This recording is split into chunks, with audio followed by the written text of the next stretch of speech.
Hello, happy Friday, everybody. Just going to do some simple industry updates today. I found an article. Hi, Cindy. Good to see you. I found an article that kind of breaks down what's going on with the supply and demand in India. So I thought I'd go over that today. How are you doing today, Cindy? You like my teapots?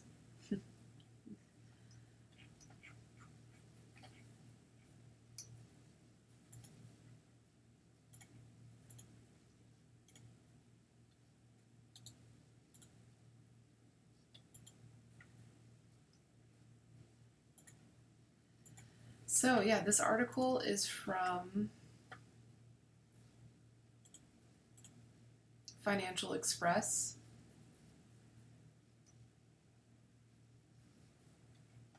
And it is titled Tea Industry in Doubts Even as Prices Increase.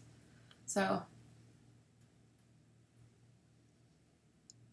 I'm sorry about that, Cindy. I was having internet connections problems earlier this week. A little bit better now. I've been having all kinds of technology issues. The AC at my house was down for a bit. Now, there's a new unit there, so back to feeling normal in the house. Not constantly so hot. We're about to have a big heat wave here. Over 110 degrees every day. So it's going to be very hot. So I'm grateful the AC is working now.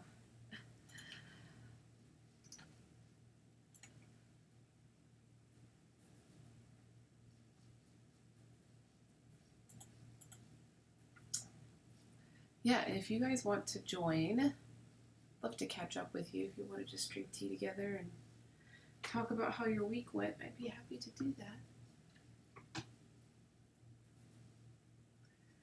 That might be a little too intense right now. I think this is the Darjeeling. Since we're talking about Indian tea, it'd be good to drink some Indian tea. So yeah, it's been a little confusing on keeping up with all the information from India right now because some articles say that the industry is suffering, and then some articles say that the price is increasing, and so there's a lot of optimism. And this is like the commodity price. This is like the local auction price is increasing. And so this article is good because it kind of explains why all these things are happening. Both things are true. The industry is suffering and the prices are increasing, and they're actually in relation to each other. And this is, of course, all due to the pandemic. One thing that the article doesn't highlight is like what the market's looking like, what the buyers are looking like, because I think that's an important thing with an international commodity is that its business is dependent on international trade. And India is in a lockdown right now, and I know from our experience and other experiences in the industry that conventional trade methods, transportation roads are closed, trucks are not able to transport even from village to village or town to town. I think things are starting to open up, but definitely the conventional trade methods are on lockdown right now. So that means that there are like shipping containers filled with product that are just sitting at the ports ready to leave as soon as the lockdown is over. So I can only imagine that limitation is also really affecting what's going on here.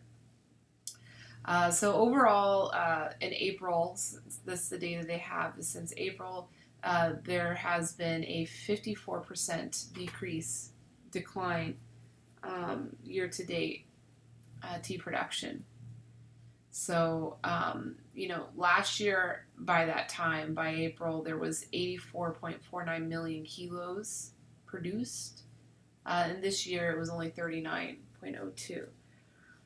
So, that decrease in supply definitely affects the price and the value of that product. So that explains why there's some increase.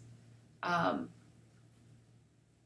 and then as far as price, so what that price increase does look like is during that same time, the price last year at the quantities that they were at, and this is the Guwahati tea auction, so this is Assam tea, their tea auction. The average price was 158.98 rupees per kilo. And this year it's 273.5 rupees per kilo. So you can see a pretty drastic increase, not, double, but pretty drastic. And they're forecasting that this increased pricing is something that we can assume will continue to happen into the future as well.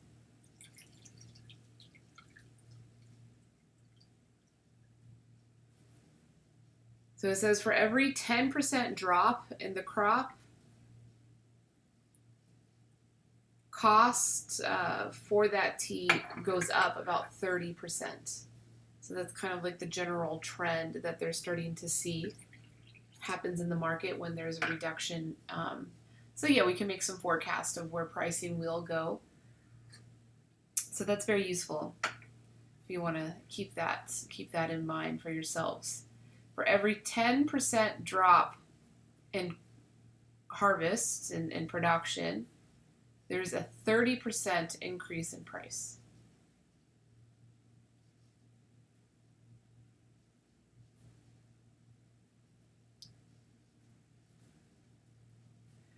But where the issue is, and where this story ties back that the industry is actually suffering, is that labor has gone up and other resources have gone up in price. So cost of production goes up.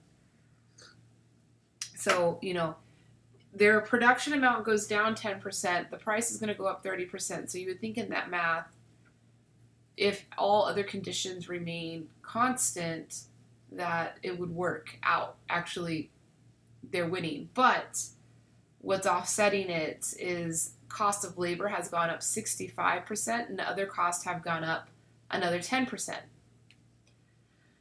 So it's very possible that, they're not able to even break even now at the economics that they're working at.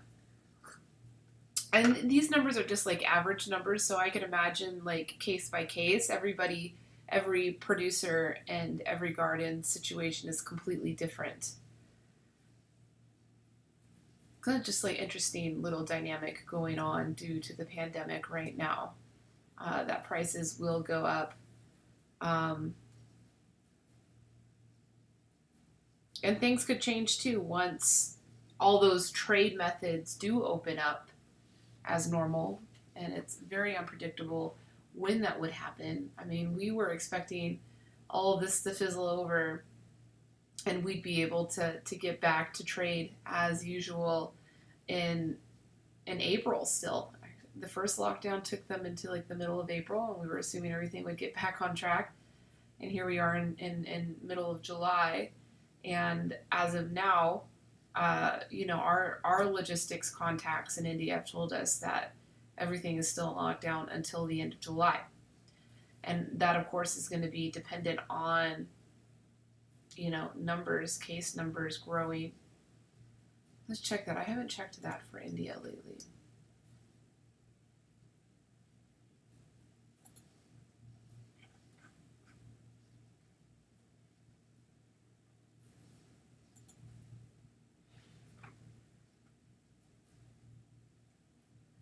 So their numbers are growing as well. I mean, their chart looks very similar to the United States chart.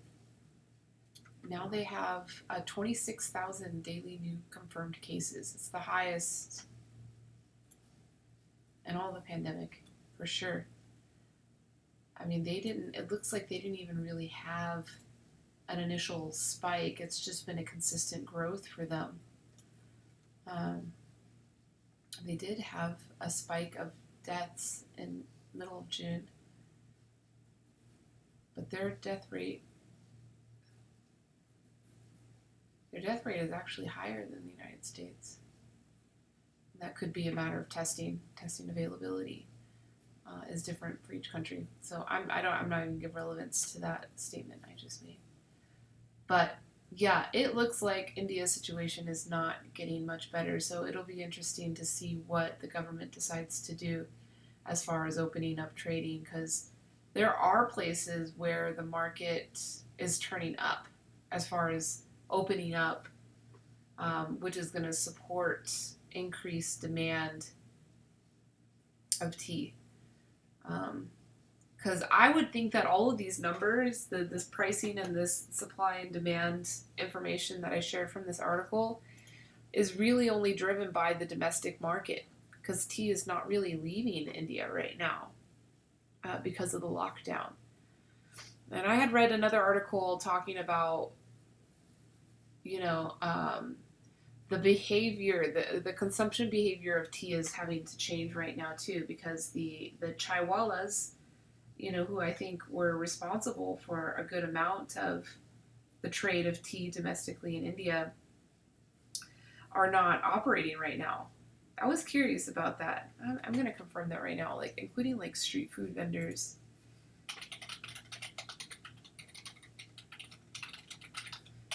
But I saw an article saying that the chaiwalas are not operating right now.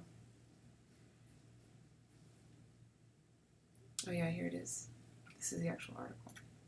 So yeah, I guess street food and all this stuff is banned right now. It's also on lockdown. Pretty incredible.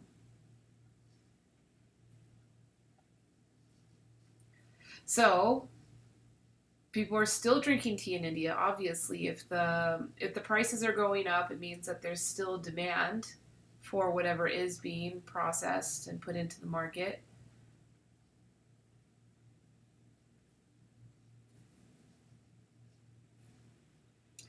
So they're having to take their tea consumption into the house, which completely changes the whole culture. It's interesting to see how, if that does have an effect on how people drink their tea.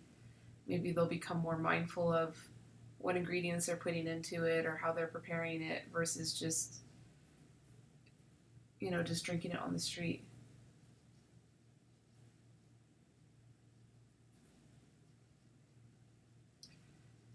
Yeah, so I guess in the states that are lifting lockdown, so India is lifting lockdown on states that have 0 cases, and these food vendors, these street food vendors, and chai, their business has plummeted because I think maybe people aren't returning to work, because that was a big part of the business of tea, is in between meetings, or if you're skipping a lunch, you can just get a milk tea on the street to satiate any hunger you may have and give you some energy. They're not drinking it that way right now, so they're drinking it at home.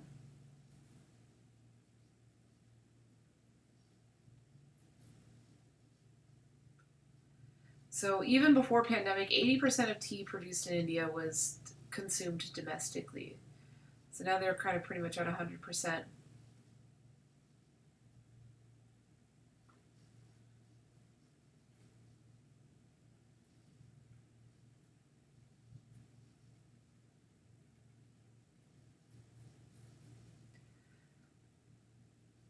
This is interesting. Arjun Kishore is a senior manager at a healthcare company in the city of Gurugram, about 50 kilometers from Delhi, and pre-coronavirus would take 5 chai and cigarette breaks each day. 5 of them. That's cool. Drinking a lot of tea. I could only do one when I'm in India, and I can't do it every day. It's so much sugar. It's so sweet. It's not what I'm craving all the time. It's good when it's good, though. It hits the spot.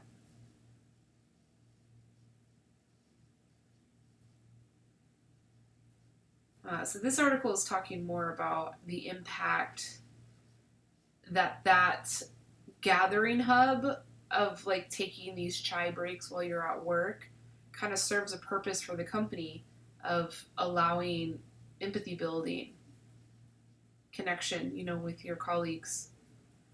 And so if that's not there, I mean, there's a whole bunch there, just with the whole working from home trend that, has become so popular all over the world. It's changing the dynamics, the culture. But at least they're still drinking tea. At least there's still a demand for that.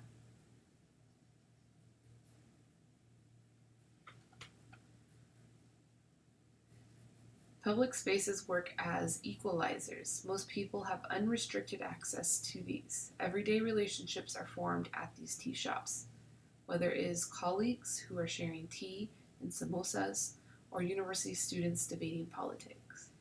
I like that. That was quoted from a social scientist named Arun Kani.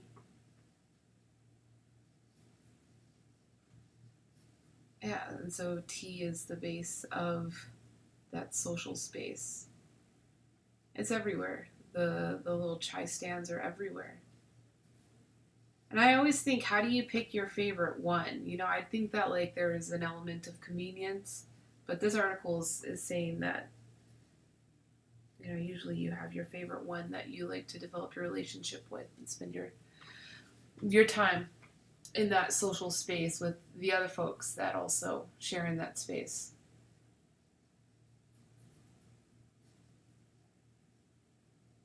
Most Indian corporations have traditionally had a hierarchical management model in which the difference in status between managers and employees can make it difficult to talk freely in the office.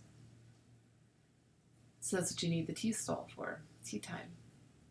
A 2019 study showed that a toxic work culture in India is one of the top reasons for employee burnout, with long hours, lack of work-life balance, and demanding workloads as contributing factors. Escaping to a Thopri is the tea stall, often becomes a safe place to discuss life inside and outside the office. That's cool. I wonder how this burnout culture is happening with the lockdown.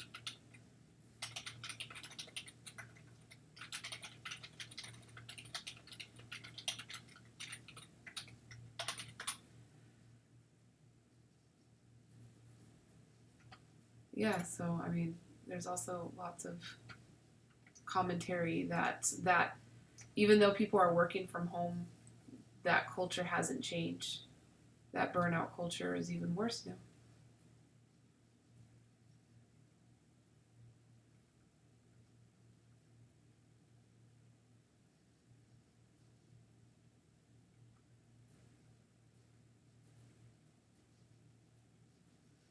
That's so interesting.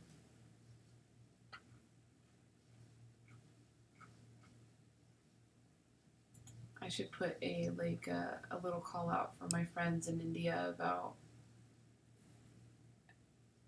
how their tea practice has changed since they started working from home.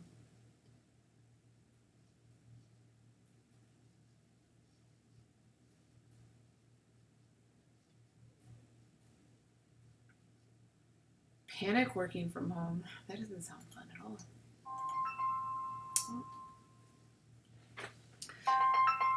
Sorry, guys. That was rude. All right. I got a call. It's okay. Yeah, I'm gonna ask around. I'm gonna try to see if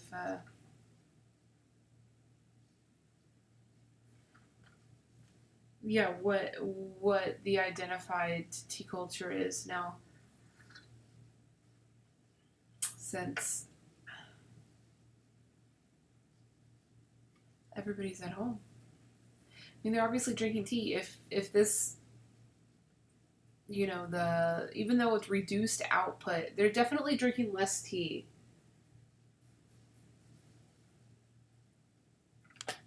Let's see, I'll do that math real quick.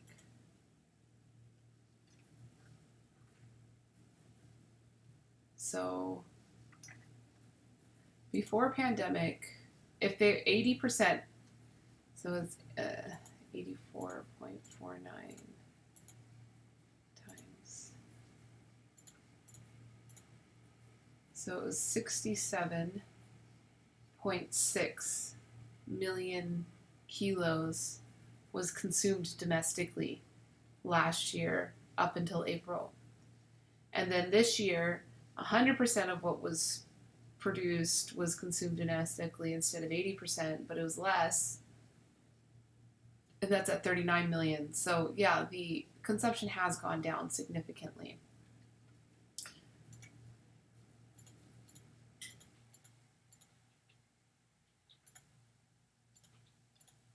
How much has it gone down? It's gone down 47%.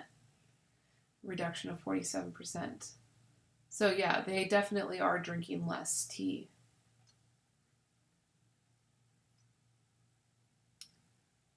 So yeah, that would explain why the price has gone up.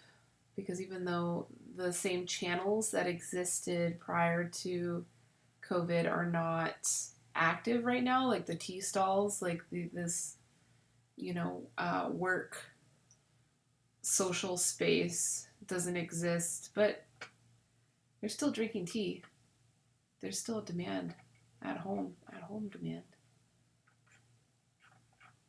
But I'm still gonna ask around to see, because I have some friends from 500 startups that work in offices, tech companies. They all are probably all working from home. So ask them, what is the typical tea practice? Maybe it's different.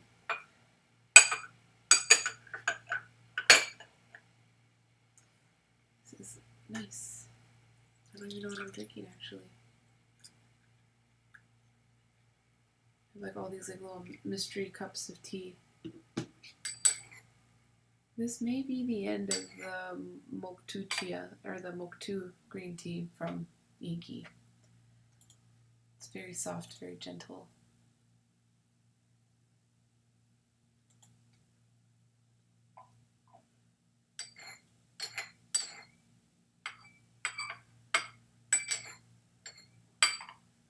How's everybody doing? I have some viewers on right now. You guys feeling tired? I'm feeling a little tired. I don't know, you can probably tell. I'm a little tired. It's been a long week. But yeah, lots of exciting things. I a few days ago, or no, yesterday, I came across this surge of energy and excitement for some new projects coming up. So it's just the end of the week. I think I need the weekend to just kind of decompress and start working on some of these projects, and then get working next week. So the first one is 2 more virtual festival events that I'll be doing with Marcus. So that was the Festival for Progress that we did a few weeks ago. We, kind of debriefed on the last event and decided we wanted to do more. And the same nature of bringing different presentations together and different voices and perspectives and initiate the conversations. But the first event that we're going to do, which will be probably in a few months, we're going to give ourselves more time in the planning and preparation. The first event will be talking about the subtleties in anti-racism. So pretty much everything but criminal justice, which tends right now to be the center of the conversation, which is great. It's relevant, it's true, it's valid. But I think the work that is approachable to us is the work and the subtleties of the culture and how to hold ourselves and the ones that we care about, the ones that we love, accountable for being mindful of those subtleties.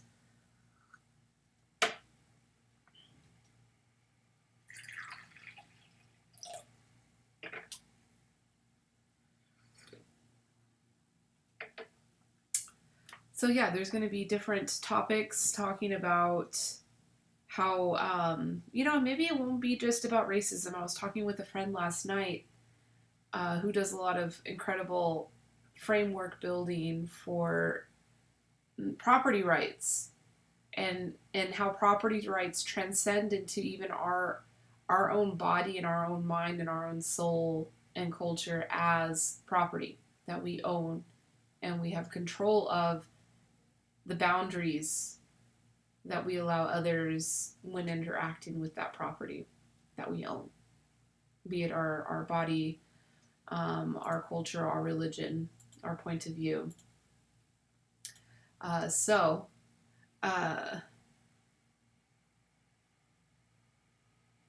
how do we like authentically and directly communicate with the ones around us, especially the ones that we care about? Right? Because those are the ones that like we want around us and that we want to be connected with, and we want them to be woke or whatever you want to call it. You want them to be conscious, good people. And sometimes we allow our fear of confrontation, our fear of discomfort, our fear of hurting someone else's feelings to get in the way of us communicating our own boundaries of what we're offended by, what we like, what we don't like, whatever it is, just our boundaries, and just knowing our boundaries and feeling the confidence that we can address those boundaries with the people around us without hurting them, without creating a conflict. Because I think that's like a big barrier. That's definitely a big barrier in sexism, but it's almost the same barrier in racism, and where the work needs to be happening right now is internally, right? All of us need to learn, and regardless of your background or your identity or anything, because ultimately we all kind of grew up and developed our perspectives, unique as they are. We developed all of them under a shared context, under a shared culture that is in denial of discrimination, denial that these things exist. You know, everyone can vote. Everyone is a citizen. We've done that work already. We don't need to do any other work. And so in that denial, we fear confrontation of like letting our friends know, oh, that was actually offensive. Oh, you might have been hurting that person with what you just said.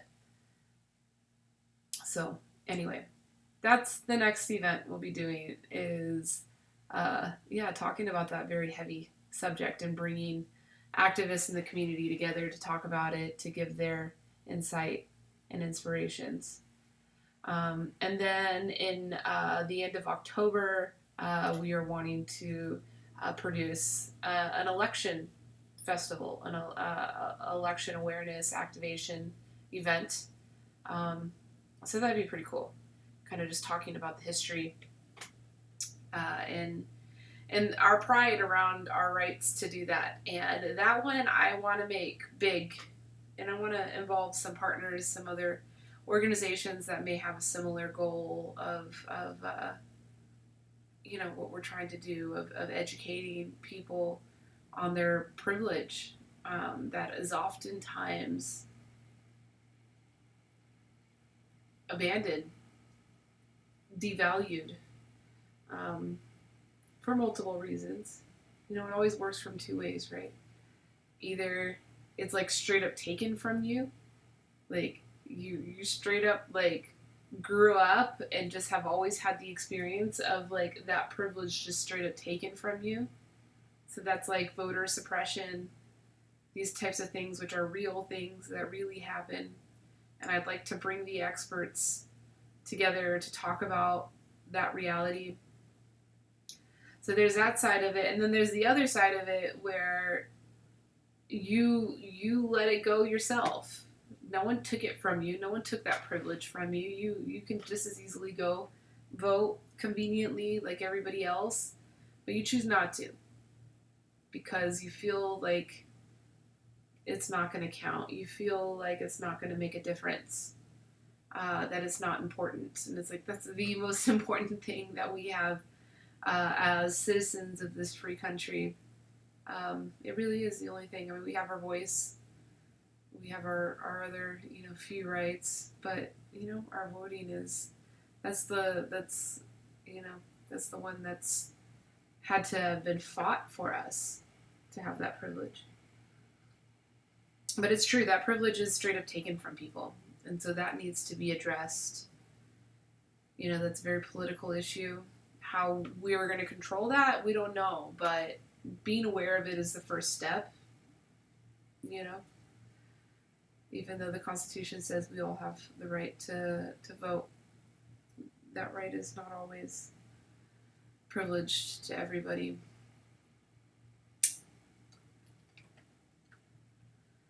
So that'll be happening at the end of October, right before the election. So, we haven't set the dates, but we'll definitely set it. So, like, that's leading up to, the deadline to register for every state, making sure that we hit on everybody, give everybody the chance to get activated with that, to get engaged with that. My friend Brock Pierce is running for president now. This is a brand new thing. He just registered and starting to build up his campaign. And he put out a nice video yesterday explaining his intention and why he's doing it. And a lot of it was kind of interesting. It was kind of like fear-based. Like, I'm worried for this world, so I want to step in and take care of it. But I did like that a big part of the video was like, it really gave you the feeling that his motivation is not necessarily about him becoming president, but around the principles that he believes in coming to the forefront, which is friggin' democracy, transparency, accountability. Those are all the things that he keeps pointing on, and that like technology is something that can help us in all of those things. Right now, the technology exists. The userability is proven,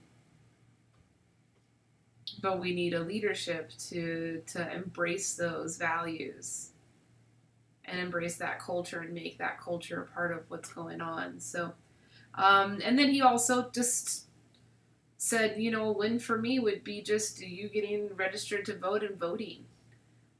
If my activity here is only having that goal, then that's good. That's interesting. I've never seen a presidential candidate.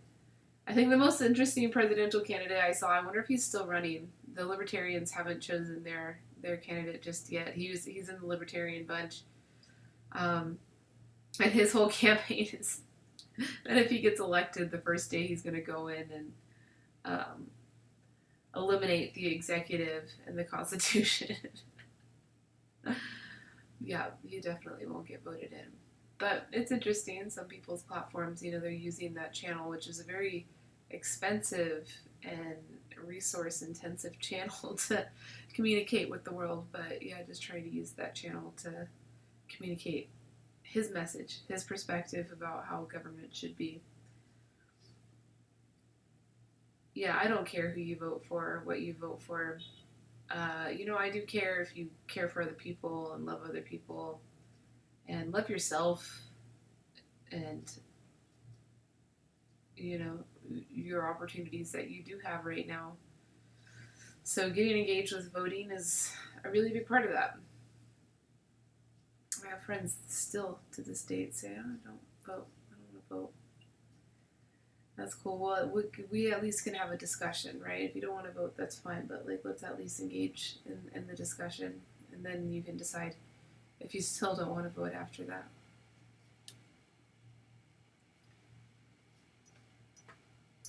So yeah, that was the big industry updates that I've been seeing so far. Is this explanation of the supply and demand in India? There was another good article that came out in Bon Appetit magazine, and their online healthy-ish uh, blog of sorts, titled "The Asian American Tea Brands Creating a More Transparent Industry." It's good. Yeah, it features 3 different brands, all very new brands of all female founded, which is great for a female. But yeah, very modern, young, hip brands. All at least claiming to be doing direct trade.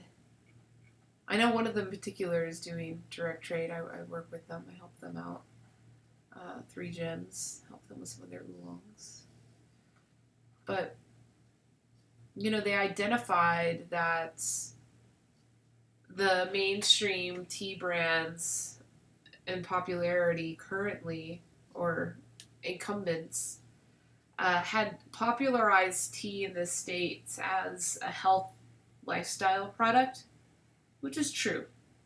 It is. But that's not what it is. And so this article kind of features the stories of these 3 companies founded by people that grew up in Asian tea cultures. One of them Taiwanese, one of them Chinese, and one of them Indian. So they're definitely not the same types of cultures they all grew up in, but still, their observation that the marketing of tea strictly as a health product, as a healthy lifestyle product, is not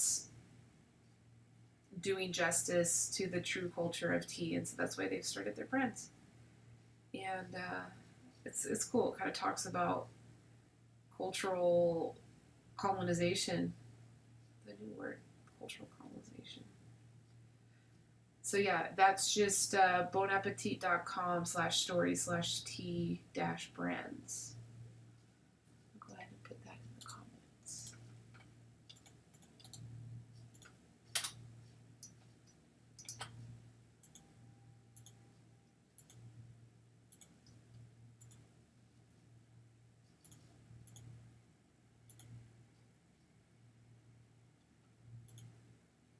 I guess I closed the other article. I can't share it with you guys now. That's okay. I had given you all the info on the tea price article.